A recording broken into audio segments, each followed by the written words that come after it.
Disclaimer, मैं कोई financial adviser नहीं हूँ। ये वीडियो सिर्फ और सिर्फ एजुकेशनल पर्पस के लिए है, आपके नॉलेज में इजाफा के लिए।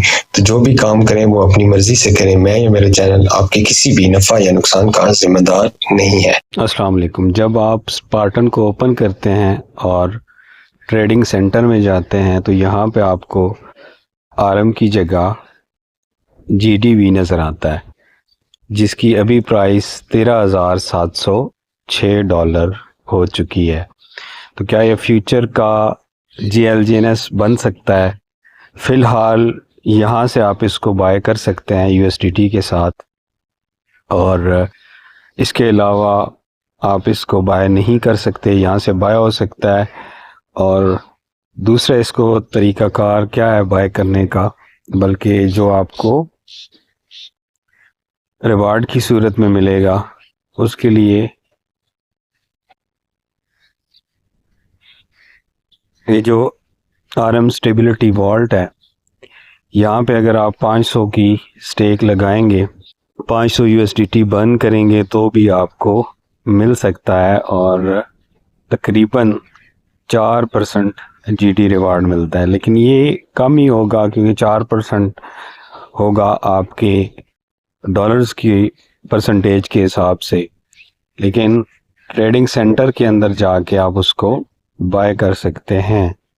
और ये गवर्नेंस टोकन है स्पार्टन का, जैसे जीएलजीएनएस के ऊपर था।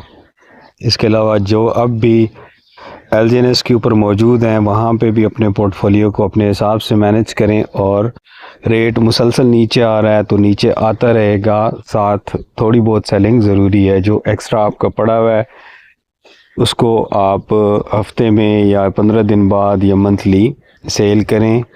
और यहाँ पे मैं आपको पर्सनली सजेस्ट करता हूँ, आगे आपकी मर्ज़ी है, जिस तरह मर्ज़ी आप करें, कम अज़ कम एक आरम बाय करके इसके ऊपर भी आप काम स्टार्ट करें। और इसके जो रिज़ल्ट्स हैं वो इंशाल्लाह आप देखेंगे कि बड़े ज़बरदस्त हैं। बाकी आपकी अपनी मर्ज़ी है कि किसी भी प्लेटफॉर्म के ऊपर आपने काम किस तरह से करना है, ये आपके ऊपर डिपेंड करता है। और मैं कोई फाइनेंशियल एडवाइज़र नहीं हूँ, लेकिन जो चीज़ें इसके अंदर हैं,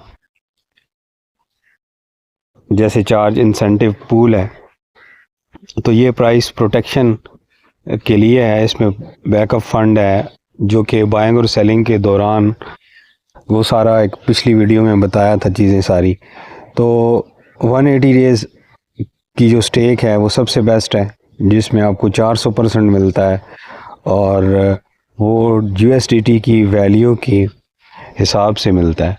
इसमें अगर आरएम का रेट डाउन होता है तो आपको ज़्यादा आरएम मिलेंगे, और अगर आपका उसमें आरएम का रेट इंक्रीज़ होता है तो कम आरएम मिलेंगे आपके। जो 400% है उसके हिसाब से उसमें आप विड्रॉवल करना चाहें आपकी मर्ज़ी है, डेली बेसिस पे टर्बाइन करके निकालें तो कंपाउंडिंग नहीं होगी, अदरवाइज़ उसके ऊपर भी कंपाउंडिंग होती है। तो कंपाउंडिंग का जो बैंक मैकेनिज़्म है वो फ्लेक्सिबल में भी है और 180 डेज़ स्टेक के अंदर भी है। फ्लेक्सिबल में कम है और 180 डेज़ में ज़्यादा है। अगर कोई बंदा मुसलसल निकालता भी रहे तो 6 माह में उसका 2x हो जाएगा। वैसे 45 डेज़ के अंदर जो आपका प्रिंसिपल है वो उसमें रिकवर हो जाता है। उसके साथ आप दूसरी साइकिल स्टार्ट कर सकते हैं, मतलब उसी को दोबारा 180 डेज़ में लगा दें प्रिंसिपल को निकाले बगैर। एक आपकी 180 डेज़ की स्टेक में प्रिंसिपल लगा रहेगा, उसके ऊपर दोबारा से कंपाउंडिंग शुरू हो जाएगी, और दूसरा साइकिल जो आप स्टार्ट करेंगे जो अपने प्रिंसिपल की अमाउंट के बराबर जो आपकी रिकवरी होगी तो उसकी पे स्टार्ट कर दें। इस तरह साइकिल्स बनाएं। तो साइकिल्स बनाएंगे तो एक वक्त ऐसा आएगा कि आप अगर आपकी 4 से 5 साइकिल अच्छे से बन गए तो फिर आपकी मंथली जो इनकम है वो अच्छी और स्टेबल हो जाएगी। बाकी डिपेंड करता है, रिटर्न्स इन्वेस्टमेंट की बेस के ऊपर होते हैं, और इन्वेस्टमेंट आपके अपने रिस्क के ऊपर है, आपकी अपनी बजट के हिसाब से है। जितना बजट आपके पास है उस हिसाब से आप उसको इस्तेमाल करें। और इसके अलावा अगर आप बिल्कुल एंड पे जाएं, डाउ वोट के ऊपर जेनेसिस कॉर्नर स्टोन है, तो इसमें भी जीडी टोकन जो आपको है उसका एयर ड्रॉप मिलता है 8%। तो यहाँ पे भी आप इसको अवेल कर सकते हैं।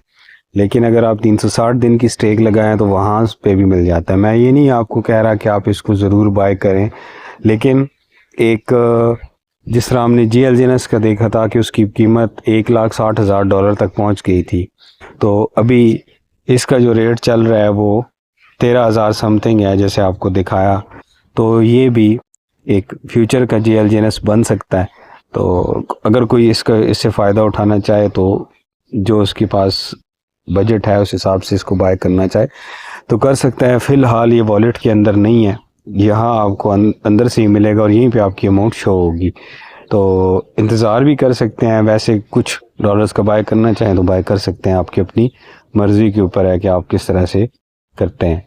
लेकिन अगर इसको GT टोकन को नहीं भी इस्तेमाल करते तो फिर भी आपको कम से कम एक RM या $100 की वर्थ का करके आपको सिस्टम को चेक करना चाहिए। सिस्टम को चेक करें, आजमाएं और सारी चीज़ों को सीखने की कोशिश करें और उसके बाद फिर आप डिसाइड करें कि क्या ये LGNS से बेहतर है। जो गलतियां LGNS में हुई हैं वो यहाँ पे नहीं है, प्राइस प्रोटेक्शन वगैरह सब कुछ है, बाकी कुछ भी हो सकता है कभी भी, और उस हिसाब से ही चलना चाहिए इंसान को।